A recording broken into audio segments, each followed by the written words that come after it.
Hello students, पिछले lecture में हमने पढ़ा था test of significance for large sample. Large sample के हमने डिफरेंट टाइप किए थे, ठीक है, और उसके 5 टाइप थे वो हमने कंप्लीट किए थे। अब हमारे पास है test of significance for a small sample, ठीक है।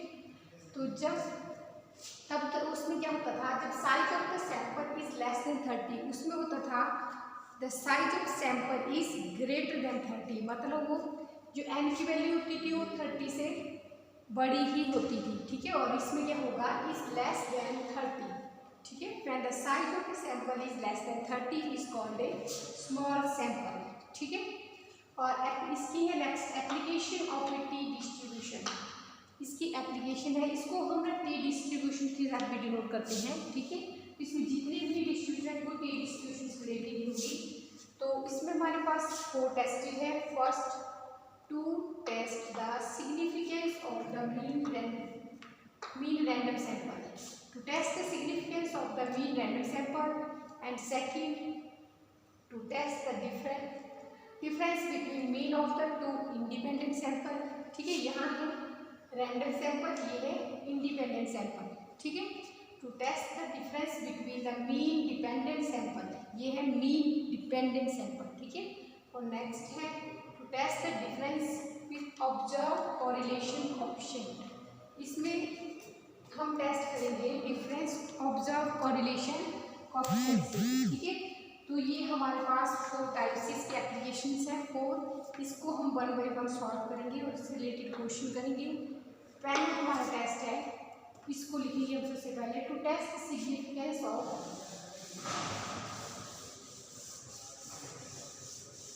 जो सबसे पहला टेस्ट है उसको हम लगाएंगे। पहला टेस्ट क्या है, to test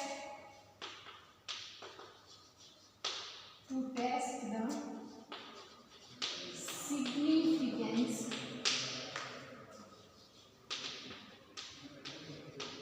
of the random sample,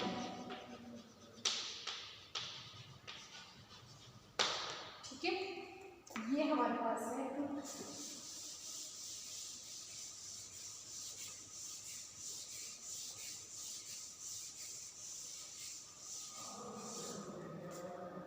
इसमें हमारे पास जो फर्स्ट वन है, ठीक है। तो इसके लिए जब हम टी डिस्ट्रीब्यूशन टेस्ट लगाएंगे तो फॉर्मूला होगा x bar minus mu upon s under root n, ठीक है। ये formula t equal to x bar minus mu upon s under root n, ठीक है। ये हमारा फॉर्मूला है। ये जो है ये हमारा T distribution x bar minus mu s upon under root n, ठीक है। ये फॉर्मूला है। लेकिन सर अगर आप टी डिस्ट्रीब्यूशन निकालेंगे तो सबसे पहले आपको s की वैल्यू निकालनी पड़ेगी, ठीक है। s की वैल्यू को निकालने के लिए आपके पास फॉर्मूला है 1 upon n minus 1 summation of x minus x bar का square where degree of freedom is 9 minus 1। यहाँ पर डिग्री ऑफ फ्रीडम क्या है, 9। इसमें हम डिग्री ऑफ फ्रीडम करेंगे और इसका एक टेबल होता है, ठीक है। उस टेबल से आप उसकी वैल्यू निकालेंगे, फिर जो आपने वैल्यू निकाली है उसके साथ आप उसको कंपेयर करेंगे, फिर पता चलेगा कि ये लेस देन की ग्रेटर देन, ठीक है। तो आपने सबसे पहले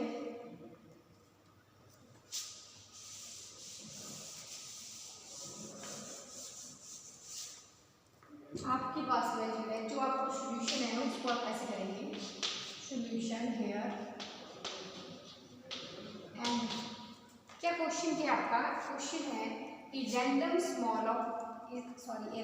sample of size is 20 from the normal population has mean is 42 and standard deviation of 5, test the hypothesis that population mean is 45, use the 5% level of significance, ठीक है। आपके पास जो है सबसे पहले के लिए n, what is the value of n, n is 20, ठीक है। और इसके बाद x bar mean, population mean x bar is equal to 42, फिर एक बार क्या दिया है population means, hypothesis test population means एक है म्यू 45 और एक स्टैंडर्ड डेविएशन, ऐसे ही डिनोट करेंगे इसको इसको 5, ठीक है, क्योंकि हमारे फॉर्मूले x/√n है, ठीक है। तो हम अंडर x0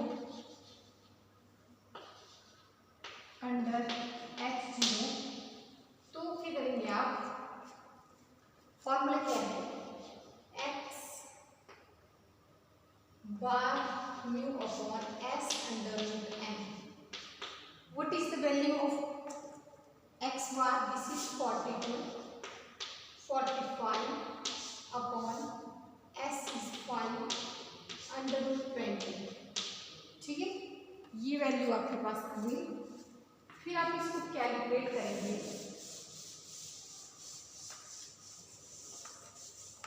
जब आपके पास ये वैल्यू आ गई x bar minus mu upon s/√n, हमने वैल्यू पुट की x bar is 42, this is 45, 5 and √20, ठीक है। फिर हम दोनों को माइनस करेंगे, तो -3 अपॉन 5 इंटू √20, कितना होता है √20, 4 4 जा 16, 4.00, 4 हो गया 8, 8 8 जा 64, 4 हो गया 16,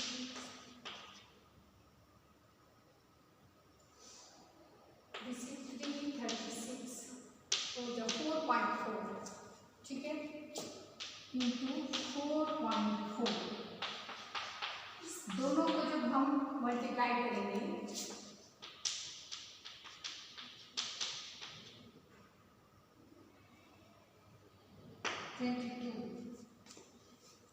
कितना आ गया 22। अब इन दोनों को जब हम डिवाइड करेंगे, इसको 3 से जब हम डिवाइड करेंगे,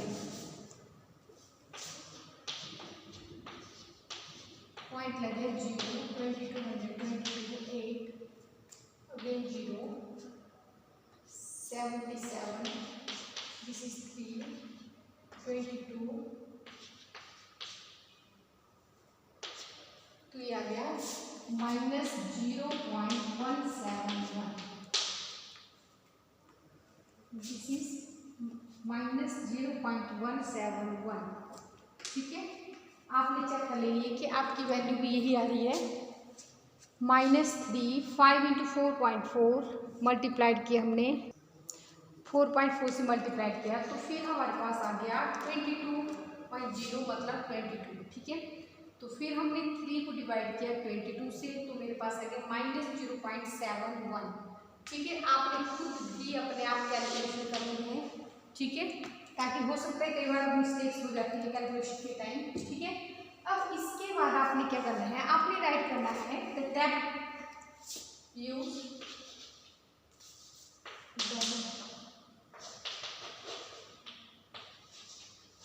tabulated value of T at 5% label of significance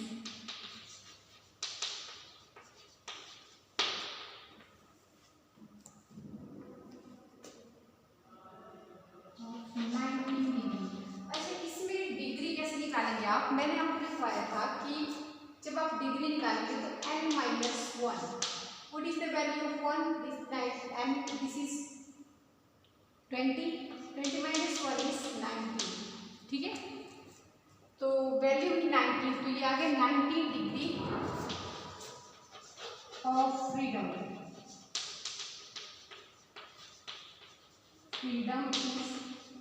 इसकी वैल्यू अब आप चेक करेंगे टेबल में, ठीक है। इसका जो टेबल है वो है इस तरह से, ये जो आपके पास मैं टेबल दिखा रही हूँ, ठीक है, इसको मैं वैसे व्हाट्सएप में भी सेंड करूँगी आपको, ठीक है, पर फिर भी मैं बता देती हूँ कि इसमें जो आपके पास, जैसे आपको बोला है 0.05, तो ये 0.05 आपको वो दिया है, जैसे 19 डिग्री आया हमारा, तो 19 डिग्री को हम 0.05 वाली लाइन से ऐसे देखेंगे 2.09, ठीक है। तो ये क्या आ गया 2.09, मतलब आप इसके जितने भी क्वेश्चन करेंगे वो इस टेबल से ही होंगे, ठीक है। तो ये वैल्यू आ गई 0.09, ठीक है। जो आपकी टेबल से चेक की हमने value 5% level of significance, 5% means 5/100 equal to 0.05, ठीक है। उसके अकॉर्डिंग जब 90 डिग्री ऑफ फ्रीडम की वैल्यू आपने चेक की वो है 2.09, ठीक है। तो आपने इसके बाद क्या करना, आपने इसके बाद जैसे हम करते रहे हैं as a calculated value of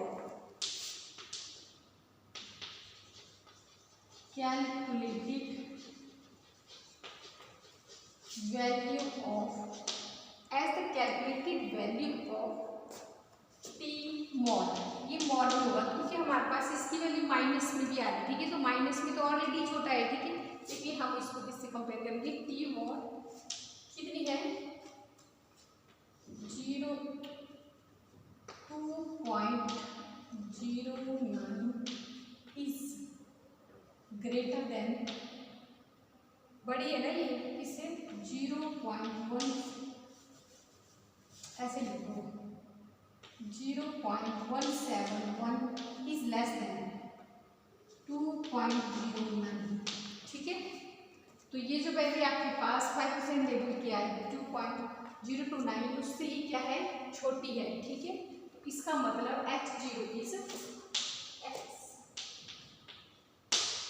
अब इसमें पता क्या होगा, ठीक है, जो हमारी वैल्यू आई वो बड़ी आई इसमें, ठीक है। तो क्या हुआ, H0 is rejected,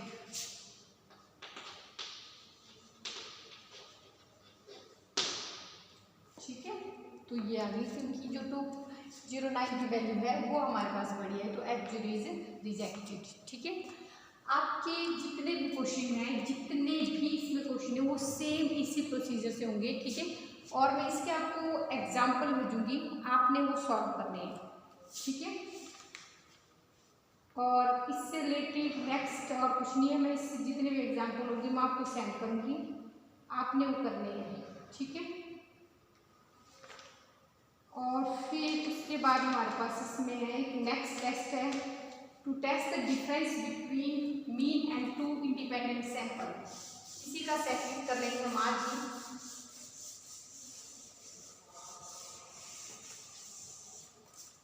to test the difference between mean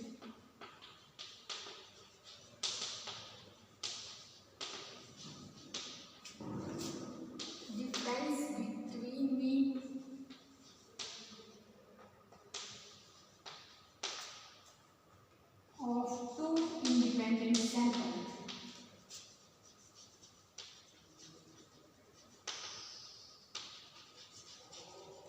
ठीक है। To test the difference between 2 independent